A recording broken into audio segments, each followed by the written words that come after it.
हिंदी और अनुवाद विषयक इस व्याख्यानमाला के अंतर्गत आपका स्वागत है। हम इस श्रृंखला के अंतर्गत चर्चा कर रहे हैं भारतीय अनुदित साहित्य। हम जानते हैं कि भारत एक बहुभाषा भाषी और बहुसांस्कृतिक राष्ट्र के रूप में विश्व के फलक पर अपनी एक अलग पहचान रखता है, किंतु अनेक भाषाओं और भाषा जन्य संस्कृतियों का एक सांस्कृतिक रूप भी भारत की एकता का परिचायक है, क्योंकि भाषा संस्कृति को वहन करती है और भाषा के माध्यम से अभिव्यक्ति के विविध आयामों को हम जब देखते हैं, वो चाहे साहित्यिक हों या साहित्येतर हों, वो कविता हो, उपन्यास हो, कहानी हो, नाटक हो, एकांकी हो या अन्य विधाएं, जीवनियाँ, आत्मकथाएं, संस्मरण, रेखाचित्र, डायरी लेखन आदि, हर भाषा में इन समस्त विधाओं की एक सशक्त सुदीर्घ परंपरा विद्यमान है। हर भाषा ने हमें चिंतक दिए, विचारक दिए, संत दिए, ऋषिमुनि दिए, समाज सुधारक और स्वतंत्रता सेनानी दिए, क्योंकि भारत यहाँ के राज्यों का विभाजन, उसका एक बड़ा आधार भाषा रही है। इसीलिए महाराष्ट्र की भाषा यदि मराठी है तो गुजरात की भाषा गुजराती है, तमिलनाडु की भाषा तमिल है तो पंजाब की भाषा पंजाबी है। किंतु इन सभी भाषाओं में, इन सभी राज्यों में लेखन की एक सशक्त सुदीर्घ परंपरा रही है। संस्कृत युग में अखिल भारतीय स्तर पर अलग अलग राज्यों में जो लेखन हो रहा था, या एक से अधिक राज्यों में एक ही भाषा में साहित्य सृजन हो रहा था, या अलग अलग भाषाओं में भी हो रहा था, इन सब भाषाओं के साहित्य का परस्पर आदान प्रदान, वैचारिकता का परस्पर विनिमय, ये इस राष्ट्र की एक बड़ी देन है, उपलब्धि है और शक्ति भी है। इसीलिए शंकराचार्य पूरे देश में और पूरी दुनिया में अपने प्रदेश से जाने जाते हैं। महाकवि रविन्द्रनाथ ठाकुर, जिनको रविन्द्रनाथ टैगोर भी कहते हैं, वो भी पूरे विश्व में, पूरे भारत में अपने साहित्यिक प्रदेश से जाने जाते हैं। तो बात चाहे बंगला भाषा और हिंदी भाषा के अनुवाद की हो, परस्पर बंगला से हिंदी या हिंदी से बंगला, तमिल से हिंदी या हिंदी से तमिल, इसी तरह पंजाबी से हिंदी या हिंदी से पंजाबी, और दक्षिण भारत की चारों भाषाओं, जो कि बहुत समृद्ध और संपन्न भाषाएं हैं साहित्यिक दृष्टि से, वैचारिक दृष्टि से, भक्ति आंदोलन की दृष्टि से, हम देख सकते हैं कि उन सभी भाषाओं, चाहे वो नॉर्थ ईस्ट की भाषाएं हों, पर्वतीय क्षेत्र की भाषाएं, उपभाषाएं हों, बोलियां हों, और अन्य उत्तर भारत के राज्यों की बात करें, तो सभी ने जो साहित्य सृजन किया, जो वैचारिकता, जो दर्शन, जो दृष्टि देश दुनिया को दी, उसका विनिमय हुआ, आदान प्रदान हुआ, और उसकी एक सशक्त भूमिका उस कार्य के लिए अनुवाद और अनुवादकों की रही।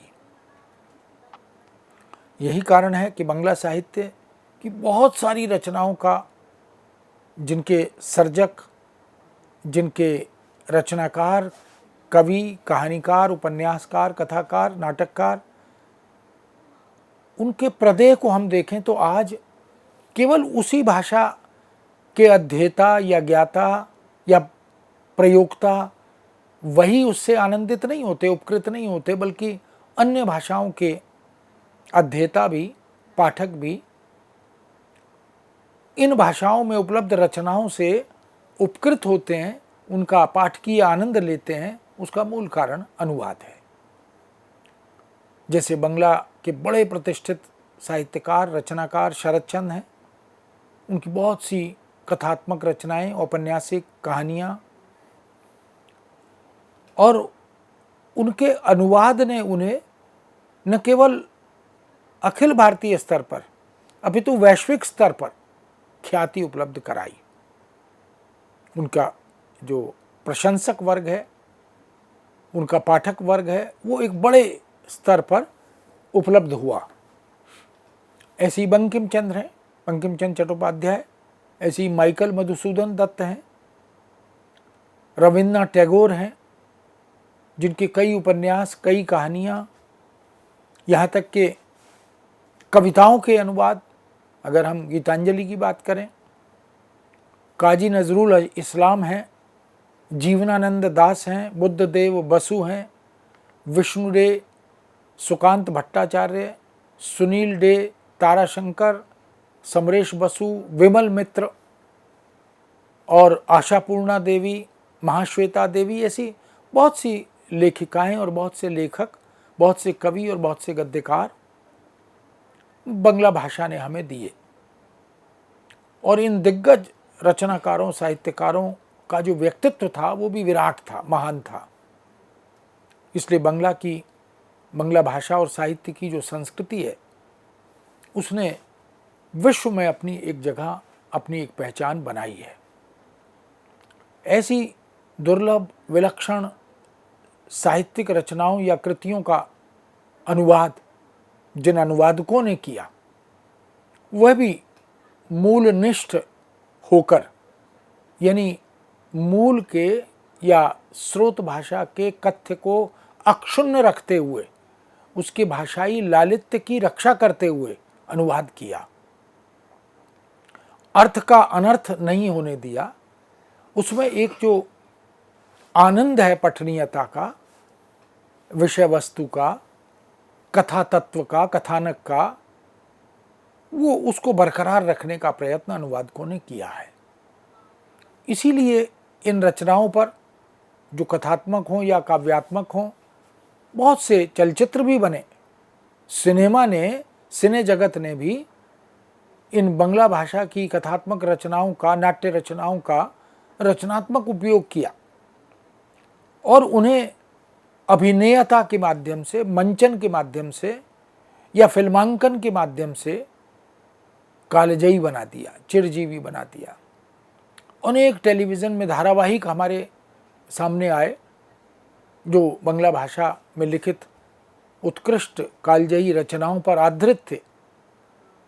तो एक समन्वयात्मकता, एक समावेशी दृष्टि भारतीय सभ्यता और संस्कृति में जो मिलती है, उसका एक उदाहरण, उसका एक प्रमाण यह भी है कि वो किसी भी भारतीय भाषा में लिखित रचना हो, वो अन्य भारतीय भाषाओं में उसके अनुवाद हुए हैं, होते रहे हैं और अभी भी हो रहे हैं लगातार। इसी दृष्टि से हम उसे समेकित संस्कृति का देश मानते हैं। भारत एक कंपोजिट कल्चर का राष्ट्र है, देश है, जहाँ बहुत सी संस्कृतियाँ आकर एक संस्कृति में तिरोहित हो जाती हैं और वो भारतीय संस्कृति है। इसीलिए इस संस्कृति के निर्माण में अनुदित रचनाओं ने, जो भारतीय भाषाओं से अनुदित हैं, और मूल रचनाओं ने, लेखकों ने, रचनाकारों ने और अनुवादकों ने स्तुत्य योगदान किया है। साहित्य अकादमी, जो केंद्र सरकार की एक बड़ी महत्वपूर्ण संस्था है, उसने भारत की अनेक भाषाओं के रचनाकारों को, रचनाओं को प्रकाश में लाने का, प्रोत्साहित करने का, यहाँ तक कि पुरस्कृत सम्मानित करने का कार्य भी किया। और अनुवाद की दृष्टि से इसीलिए साहित्य अकादमी में या NBT, जिसको हम नेशनल बुक ट्रस्ट कहते हैं, उसने, केंद्रीय हिंदी निदेशालय ने, भारतीय अनुवाद परिषद ने, या राज्य स्तरों पर बहुत सी संस्थाएं जो स्वयंसेवी हिंदी की, अनुवाद की, साहित्य की संस्थाएं हैं, ऐसी बहुत सी संस्थाएं जो इस क्षेत्र में, इस दिशा में काम कर रही हैं, उन्होंने अनेक भारतीय भाषाओं से परस्पर अनुवाद करके उन भाषाओं के रचनाकारों को लब्ध प्रतिष्ठ बनाया। साहित्य अकादमियाँ भी, भाषा की अकादमियाँ भी, जैसे पंजाबी अकादमी, संस्कृत अकादमी, उर्दू अकादमी, भोजपुरी अकादमी, सिंधी अकादमी, ऐसी बहुत सी अकादमियों ने इस दिशा में काम किया और अभी भी समर्पित हैं, कार्यरत हैं। अनुवाद करने और करवाने का सिलसिला इन भाषा और साहित्य की अकादमियों के माध्यम से निरंतर चल रहा है। तो कह सकते हैं कि ऐसी सरकारी, गैर सरकारी संस्थाएं इस दिशा में समर्पित हैं, कार्यरत हैं। और बात चाहे बांग्ला हिंदी बांग्ला की हो, तमिल या तेलुगु हिंदी, या गुजराती और मराठी हिंदी, या हिंदी से गुजराती मराठी, या हिंदी से तमिल तेलुगु, कन्नड़, मलयालम, ऐसी बहुत सी भाषाओं का साहित्य हम देख सकते हैं जिनके मध्य अनुवाद ने एक सशक्त सेतु का निर्माण किया है, एक मजबूत, एक ऐसा पुल जिससे विनिमय होता है विचार का, अध्यात्म का, भक्ति का, दर्शन का, चिंतन का, सांस्कृतिक मूल्यों का, सामाजिक परंपराओं का। और ये अनुदित साहित्य और उसकी रचनात्मक भूमिका हम देख सकते हैं जिसने समाज को, संस्कृति को, साहित्य को और भारतीय ज्ञान को परिपुष्ट किया, एक दूसरे तक पहुंचाने का कार्य किया। स्वाभाविक है कि हर भाषा की अपनी एक शक्ति होती है, हर भाषा की अपनी एक संस्कृति होती है और रचनाकार और उसकी सृजन धर्मिता उस संस्कृति को गति देती है। बहुत सी ऐसी संस्थाओं के माध्यम से अनुवाद की, ये साहित्यिक अनुवाद की और साहित्येतर अनुवाद की ये परंपरा, एक लंबी परंपरा हमारे सामने उपस्थित है। और निश्चित रूप से ये सब मिलकर, मौलिक साहित्य हो या अनुदित साहित्य, ये सब मिलकर भारतीय संस्कृति को गति देते हैं, उसे वैश्विक स्तर तक पहुंचने में मदद करते हैं और राष्ट्रीय एकता के बीज को शक्ति प्रदान करते हैं। तो बांग्ला हिंदी, हिंदी बांग्ला अनुवाद की एक सशक्त, एक सुदीर्घ, एक स्तुत्य परंपरा हमारे पास रही है, मिलती है। सैकड़ों अनुवादक और सैकड़ों बांग्ला के रचनाकार, उनकी रचनाएं, उनके अनुवाद होते रहे हैं, हो रहे हैं और उनकी मांग लगातार वैश्विक स्तर पर बढ़ रही है। भारत में युद्ध स्तर पर अनुवाद अब दिखाई देने लगे हैं। रचनाएं प्रकाश में आती हैं, रचनाकार भी उत्कट इच्छा व्यक्त करता है कि उसकी रचना का अनुवाद हो और अनुवादक भी अपनी इच्छा शक्ति का परिचय देते हैं कि ऐसी कोई कालजयी, ऐसी कोई दुर्लभ, ऐसी कोई विलक्षण रचना है तो उसका अनुवाद वो करें। ठीक यही स्थिति तेलुगु हिंदी और हिंदी तेलुगु अनुवाद की दिखाई देती है। डॉक्टर आई पांडुरंग राव, जिन्होंने तेलुगु से हिंदी में और हिंदी से तेलुगु में प्रचुर मात्रा में अनुवाद किए हैं, उन्होंने अंग्रेजी से हिंदी और हिंदी से अंग्रेजी अनुवाद भी किए, तेलुगु से अंग्रेजी और अंग्रेजी से तेलुगु अनुवाद भी किए। निश्चित रूप से इससे अंग्रेजी पाठकों तक या अंग्रेजी दाह मानसिकता के लोगों तक उन भारतीय भाषाओं में या तेलुगु में जो रचनाएं उपलब्ध होती हैं, कालजयी हैं, उनके अनुवाद होने से उस विचार का, उस दृष्टि का, उस दर्शन का विस्तार हुआ, प्रचार प्रसार हुआ। और तेलुगु, तमिल, मलयालम, कन्नड़, ये सब भाषाएं इस तरह से अनुवाद के माध्यम से विश्व के फलक पर, क्षितिज पर पहुंचती रहीं। हिंदी के बड़े और प्रतिष्ठित रचनाकार महाकवि जयशंकर प्रसाद हैं। कामायनी जैसी महाकाव्यात्मक रचना जिसने पूरे विश्व को न केवल आकृष्ट किया, प्रभावित किया, अभिभूत किया, उस दुर्लभ रचना का डॉक्टर आई पांडुरंग राव ने यानी कामायनी का तेलुगु में अनुवाद किया, जिसका अभिनंदन हुआ। तेलुगु भाषा के पाठकों और अध्येताओं तक हिंदी की वो महाकाव्यात्मक रचना अनुवाद के माध्यम से पहुंची, तो निश्चित ही प्रतिभा का ये एक प्रकार से आदान प्रदान है।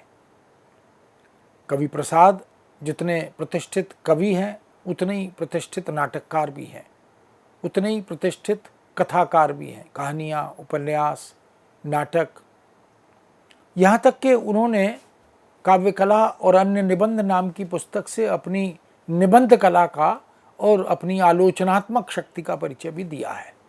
किंतु कामायनी, आंसू, झरना, लहर जैसी रचनाओं से उनकी काव्य प्रतिभा का लोहा पूरी दुनिया मानती है।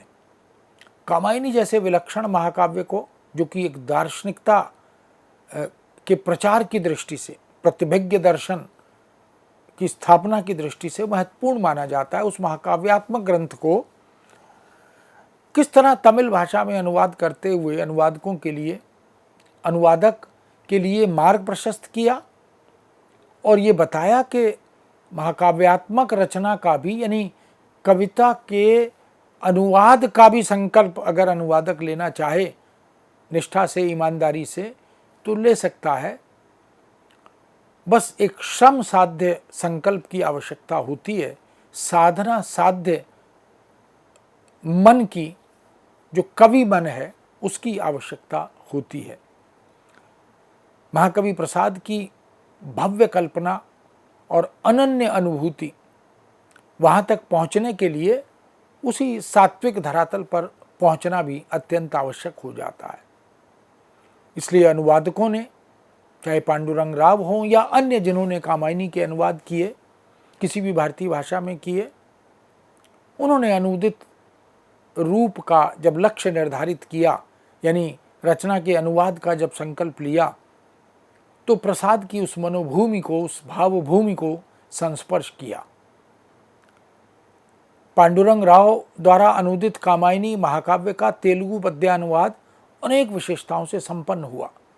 कविता का कविता में अनुवाद यानी काव्यानुवाद, ये एक दुष्कर चुनौती भी है, किंतु यदि कवि हृदय है, शुद्ध संकल्प है और अनुवाद के प्रति, रचना के प्रति, रचनाकार के प्रति सात्विक निष्पाप निष्ठा है, तो अनुवाद बहुत अच्छा बन जाता है। तेलुगु में कामायनी के अनुवादकों में डॉक्टर पांडुरंग राव के अतिरिक्त भी बाविलात समयाजुलू उल्लेखनीय नाम है, उन्होंने भी इसका अनुवाद किया।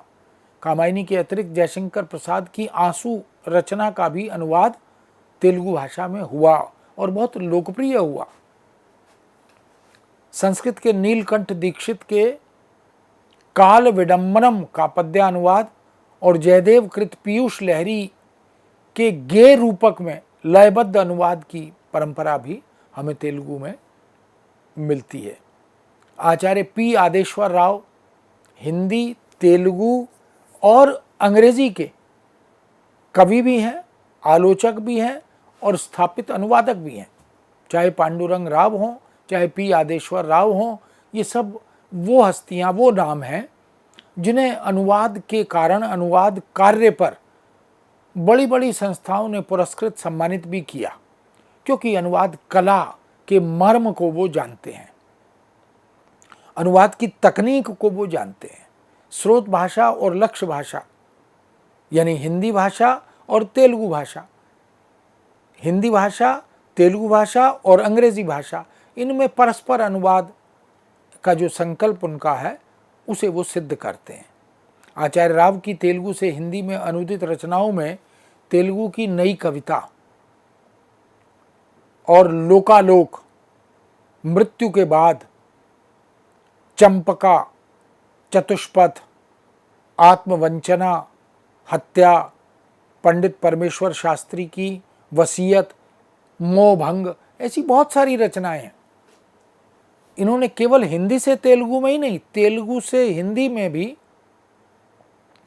प्रचुर मात्रा में अनुवाद किए, छोटी बड़ी रचनाओं के अनुवाद किए, गद्य और पद्य के अनुवाद किए, और एक परस्पर आदान प्रदान, परस्पर वैचारिक और भावनात्मक सेतु का निर्माण इस अनुवाद के माध्यम से किया। तेलुगु के प्रतिष्ठित कवि डॉक्टर बी गोपाल रेड्डी, इनकी चुनी हुई 32 कविताओं को लोकालोक नाम से आदेश्वर राव ने अनुदित रूप में प्रस्तुत किया। डॉक्टर गोपाल रेड्डी की परवर्ती कविताओं का हिंदी रूपांतर यानी बाद की मृत्यु के बाद शीर्षक से किया गया। चंपका आचार्य कौन्नेरू रामकृष्ण राव, उनके गीति नाट्य का हिंदी रूपांतर, ये सब इस बात के साक्षी और प्रमाण है कि अनुवाद के प्रति, अनुवाद कृत्य और कार्य के प्रति अनुवादकों का और मूल रचनाकारों का जो दृष्टिकोण है वो बहुत सकारात्मक है। अब वो समय और वो दृष्टि नहीं रही कि अनुवाद को दोयम दर्जे का काम समझा जाए या मूल रचनाकार यह सोचे कि मेरी रचना का अनुवाद करने का अधिकार किसी अन्य को नहीं है। अब ऐसा समय नहीं है। अब तो रचनाकार भी हृदय से ये चाहता है कि उसकी साधना को, उसकी प्रतिभा को केवल उसी भाषा तक सीमित ना रखा जाए, उसकी पठनीयता और ग्राह्यता और स्वीकार्यता ये अन्य भाषाओं में भी हो। उससे रचना और रचनाकार को ख्याति मिलती है, प्रतिष्ठा मिलती है, सम्मान मिलता है। इसलिए बहुत से गीति नाट्य, काव्य नाट्य, इनका अनुवाद भी प्रचुर मात्रा में मिलता है। तेलुगु के प्रसिद्ध लेखक बुच्ची बाबू के सामाजिक नाटक का हिंदी रूपांतर आत्मवंचना नाम से किया गया। त्रिपुरनेनी रामस्वामी चौधरी, इनके पौराणिक नाटक हत्या का हिंदी रूपांतर किया गया। इन्हीं के एक अन्य उपन्यास मोहभंग को भी आचार्य राव ने अनुदित किया। तो यह जो अनुवाद की परंपरा है, इसने हिंदी के पाठकों तक, हिंदी भाषा भाषियों तक तेलुगु की उन लोकप्रिय और चर्चित रचनाओं को पहुंचाया अनुवाद के माध्यम से, और हिंदी जगत में भी उन अनुवादकों के प्रदेय को स्वीकार किया गया, अभिनंदन किया गया, और उन रचनाओं को पढ़कर उसका जो आनंद है उससे वो उपकृत हुए। हिंदी से तेलुगु में अनुदित आचार्य राव की प्रमुख रचना है अमृतलाल नागर का प्रसिद्ध उपन्यास अमृत और विष। इसका अमृतम विषम नाम से अनुवाद किया गया। हिंदी से तेलुगु में एक महाकाव्यात्मक, एक बृहत औपन्यासिक रचना जिसका अनुवाद आचार्य राव की का प्रदेय है, उनके योगदान से, उनकी साधना से, उनकी अनुवाद कला से यह संभव हो सका। अमृतलाल नागर हिंदी के बड़े प्रतिष्ठित कथाकार हैं, उपन्यासकार और कहानीकार हैं। बूंद और समुद्र जैसा उपन्यास अमृतलाल नागर की पहचान है। तो अमृत और विष भी बड़ा हिंदी का चर्चित और प्रसिद्ध उपन्यास रहा। उसकी ग्राह्यता, उसकी पठनीयता, इसको ध्यान में रखकर अमृतम विषम नाम से तेलुगु में उसका अनुवाद हुआ और उसका अभिनंदन हुआ, स्वागत हुआ। ऐसी बहुत सी रचनाएं हैं जो हिंदी में लब्ध प्रतिष्ठ थीं, ख्याति प्राप्त थीं, महाकाव्यात्मक थीं, बृहत थीं, कथात्मक या नाट्यात्मक। उनके समय समय पर अपेक्षा अनुसार, पाठकीय अभिरुचि के अनुसार अनुवाद होते रहे।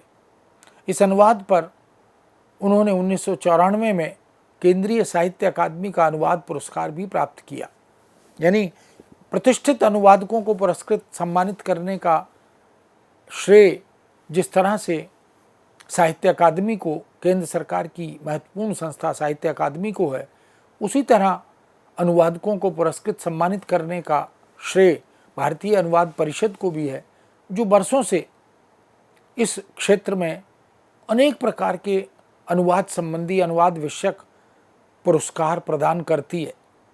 किसी एक भाषा से दूसरी भाषा में, भारतीय भाषा में हिंदी को केंद्र में रखकर किए गए अनुवाद, हिंदी से या हिंदी में भारतीय भाषा से या विदेशी भाषा से, ऐसे बहुत से अनुवादों की परंपरा केंद्रीय हिंदी निदेशालय, भारतीय अनुवाद परिषद, साहित्य अकादमी, केंद्रीय हिंदी संस्थान, ऐसी बहुत सी संस्थाएं हैं जो अब अनुवाद और अनुवादकों को भी सम्मानित करती हैं। काल संध्या हिंदी से तेलुगु में अनुदित उनकी एक अन्य कृति है जो बंगला के प्रसिद्ध कवि बुद्धदेव बसु के पौराणिक काव्य नाटक के हिंदी रूपांतर का तेलुगु अनुवाद है। यह भी एक परंपरा अनुवाद के माध्यम से हमारे सामने आती है कि अनुवाद से अनुवाद भी हुए हैं। वांछित तो यही होता है कि सीधे स्रोत भाषा से लक्ष्य भाषा में अनुवाद हो, लेकिन कभी कभी रचना के प्रति जो आग्रह होता है पठनीयता का, तो अनुवादक को अनुवाद से अनुवाद की ओर भी अग्रसर होना होता है, क्योंकि उसकी सीमा होती है कि वो स्रोत भाषा को नहीं जानता, लेकिन जिस भाषा में उसका अनुवाद हुआ है यदि वह उसका ज्ञाता है तो उस भाषा से ही वह लक्ष्य भाषा का निर्धारण करता है। जैसे हरिवंश राय बच्चन ने रुबाइयात उमर खय्याम का अनुवाद फारसी से सीधा नहीं किया, वह अंग्रेजी की रचना फिट्जजेराल्ड द्वारा अनुदित उससे हिंदी में मधुशाला नाम से अनुवाद किया। तो अनुवाद से अनुवाद की परंपरा भी भारतीय भाषाओं में परस्पर इसलिए मिलती है कि हर व्यक्ति हर भाषा का अधिकारी तो हो नहीं पाता, अध्येता हो नहीं पाता, इसलिए जिन दो भाषाओं पर उसका अधिकार है, उसकी पकड़ है, उसकी समझ है, उन दो भाषाओं में फिर वो अनुवाद की ओर अग्रसर होता है। इसलिए आर.पी. आदेश्वर राव की हिंदी से अंग्रेजी में अनुदित रचनाओं को देखें। उर्वशी, कुरुक्षेत्र, कंटेम्प्रेरी हिंदी पोइट्री और इसी तरह बहुत सी अन्य रचनाएं जो अंग्रेजी में, तमिल में, तेलुगु में इस तरह से अनुवाद होती रहीं। आचार्य राव ने हिंदी, तेलुगु और अंग्रेजी भाषाओं में उच्च स्तरीय अनुवाद किया है। तो कह सकते हैं कि तेलुगु से हिंदी और हिंदी से तेलुगु में अनुवाद की एक सशक्त परंपरा हमें मिलती है। मित्रों, इस विषय को हम यहाँ विराम देते हैं, पुनः आपके समक्ष उपस्थित होंगे। आज्ञा दीजिए। नमस्कार।